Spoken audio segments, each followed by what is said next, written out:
Here are 10 things you need to know before coming to Australia. Hey, what is up guys? Welcome back to the channel. Now it's been 10 years that I've lived here in Australia, and I can tell you what, Australia has never failed to surprise me. Now, if you have any plans of coming here, here are 10 things you need to know before then. Okay, so number one, Australia is really big, so plan your trips carefully. So a trip can take from a simple 30-minute drive to an hour drive, but some trips would take you more than around 2.5 hours. And if you're planning to tackle every itinerary on one day, it'll just be too difficult for you to manage. Number two is we have 4 seasons here in Australia. Whether it's winter, spring, summer, or fall, these things are very important in planning your trips. Like for example, if you want to go on a summer in Australia and you want to experience the beach, you actually would like to go around the start of December till the end of February.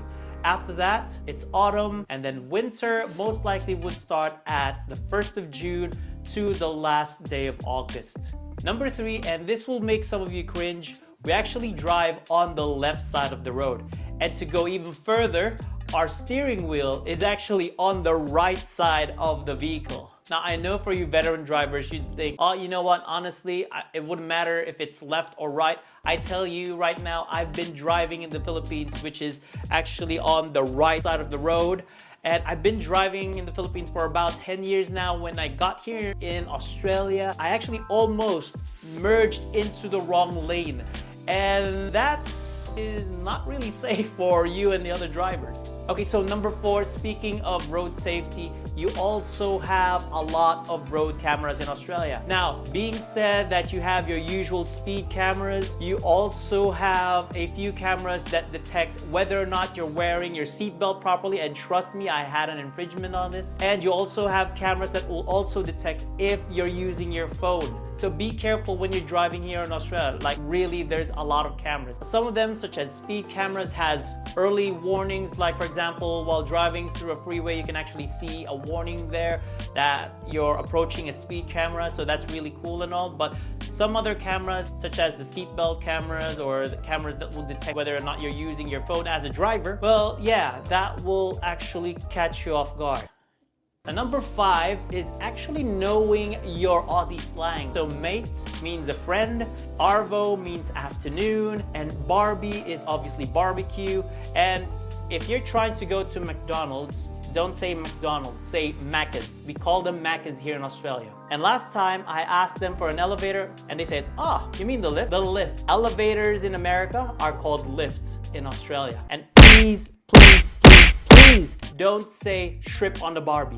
Instead, say prawns on the Barbie, because Aussies don't call their prawns shrimp. And you've got your servo, your Sheila, your Siggies, and there's a lot more of Aussie slangs, but it's actually really good to actually know just a few of them at least before coming here, so you won't get confused. Okay, so number 6 is paying for extra sauce. So in most establishments, you gotta pay for extra sauce, like around 5 cents, which is not bad, but you still have to pay for them. Now, number 7, most of the coffee shops here, and I'm referring to you coffee lovers here, Australia has authentic coffee. And if you're planning to have coffee here late at night in Australia, well, odds are you're not gonna get any, because most of the coffee shops here close around, well, the earliest is 3 o'clock and the latest I would say is 5 o'clock. That goes as well with other retail shops. Well, most of the retail shops actually close at around 5 o'clock. And if you're lucky, around Thursday, if I'm not mistaken, if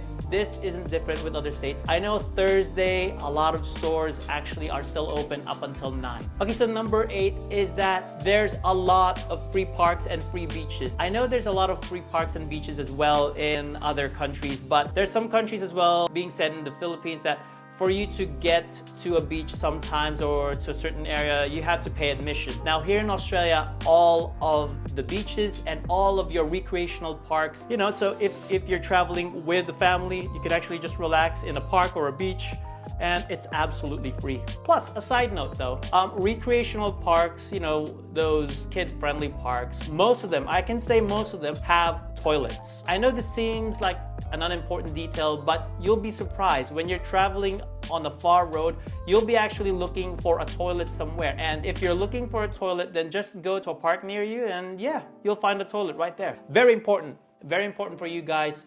For you guys who are planning to go to Melbourne, it's not Melbourne, okay? It's not Melbourne, it's not Melbourne, it's not Melbourne, it's Melbourne. Melbourne. And the last one is simply have fun. Australia is a very beautiful and a very big place. So if you're planning to come here, try not to make it all about the itinerary. Try not to make it all about that I need to go here, I need to go there, I need to experience this, I need to experience it there. You know what? Honestly, just relax and enjoy. Anyways, guys, thank you very much for tuning in. If you like this video, hit that like button, subscribe, and also hit that bell icon for any more future notifications. Until then, guys, I'll see you all on the next vid. Ciao.